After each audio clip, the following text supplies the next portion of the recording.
Okay, chapter 23, Kiana. Cut it out, Chauncey. My half-pint half-brother is crawling all over my notes, which are spread out around me on the floor in the den. His onesie is open, his diaper is sagging, and he's teething and drooling. An action figure of a Power Ranger or Transformer clutched in his little fist. Mateo can probably ID it. I make a mental note to Snapchat him a picture. Chauncey's chubby knees come down on my chart of the atomic masses of elements, shredding the paper, and I freak out. Louise, I bellow. Then borrowing Dad's line, geez, Louise. Chauncey is startled and bursts into tears. I feel bad about that. Pesky as he is, you can't help getting used to a cute little guy who seems to love you for no logical reason. On the other hand, I need my chart of atomic masses just like I need my periodic table and all the other notes I have carefully organized on the floor. I'll never understand teachers. Sure, I get it that Mr. Kermit has to come back from the lost land of crossword puzzles, but now, totally out of nowhere, he's gone science crazy. The state science assessment is on October 23rd, he announced last week. This is our chance to prove that our class can do as well as any other group, maybe even better than some. The way he said it, how he made it sound like it was us against everybody else who calls us unteachable, got the whole class on board the Science Express. Elaine's eyes were practically shiny with excitement and purpose. Maybe she thought we were going to dissect somebody. We're like Frodo going up against the dark forces of the Middle Earth, Mateo declared. Okay, that's standard, Mateo. But even Aldo is sort of into it. Ribbit is framing this as a giant in-your-face to the whole school. No way Aldo can pass up a chance at that. So that's why I'm in the den, up to my ears in graphs and formulas, yelling at a baby. You think I'm thrilled about it? The best thing about being a short-timer is you can slack off with no consequences, and I can't even get that right. What's wrong? Stepmonster rushes in and spies her little darling, laying waste to my work like Godzilla stomping Tokyo. Oh man, I'm really spending too much time with Mateo. She expertly scoops him up using one arm. I almost bark something rude like, what took you so long? But then I spot a tall glass of iced tea in her other hand. I thought you could use a study break, she offers, setting the drink down on the edge of the coffee table. Kiana, your dad and I are so proud of how hard you've been working lately. It annoys me. Who does she think she is, my mother?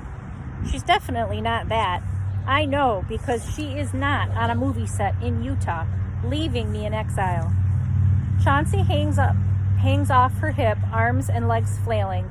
The action figure flies from his little hand, landing with a kerplop in my iced tea. Chauncey, she scolds, you ruined your sister's drink. Believe it or not, I actually sympathize with her then. Overworked, sleep-deprived, and saddled with her husband's California kid. It's not ruined, I say quickly. It's just, I fish the Power Ranger out, watching the level of tea go down. I drop it back in again and the level rises.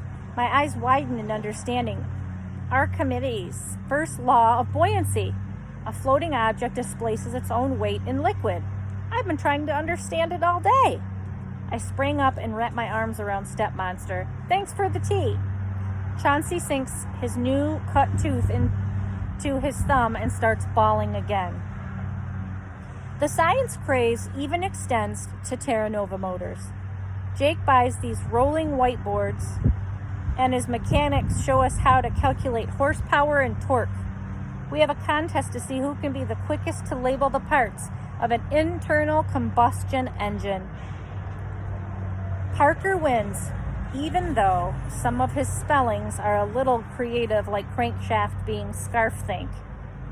Jake keeps telling us how important it is to do well on the test to make Mr. Kermit look good. He says it over and over again until his face gets flushed, like he's really stressed out about it. What's the big deal? If by some miracle we ace the exam, those grades will be ours, not our teachers. And if we bomb out, well, then that'll be on us too. How is it Mr. Kermit's fault if his class happens to be dumb at science? Or maybe we're not so dumb. On Friday, we take a practice test, and we do pretty well. I pull off a 92, which is amazing considering science is not my best subject. Elaine gets an 86. Both Barnstorm and Raheem crack 70. Even Mateo squeaks out a pass at 67, which isn't bad for someone who can't tell the difference between Earth and Middle Earth and thinks the Force and magic are real. Aldo brings up the rear with a 62, but Mr. Kermit steps in before he can get too worked up about it. Think about it, Aldo. 3 more points and you would have passed. You're a completely different student now. You're reading Where the Red Fern Grows, an award-winning novel. I believe in you. And on test day, I know you'll be able to scrounge up 3 more points. Yeah, Aldo exclaims, energized. If I can care whether old Dan and little Ann win the coon hunt, I can care about anything, even stupid science. Puffy tails for everybody, crows Barnstorm, waving a crutch in the air. Let's not get ahead of ourselves, our teacher tells us. We don't want to be too overconfident for the real test next week. But, he adds, I am proud of each and every one of you. If you put up these kinds of scores on the actual assessment, it'll say a lot about what we've accomplished together as a class. Those words stick with me, what we've accomplished together as a class. Well, okay, I'm part of the accomplishment, but I'm not actually part of the class. Technically, I'm not even part of the school. It doesn't make any real difference. I'm going home to LA, but not next week. I'll be taking the science assessment alongside everybody else. Still, I can't help wondering how the others would react if they knew the truth about me. It makes me uneasy. I can't get past the guilty feeling that I'm keeping a secret from my friends.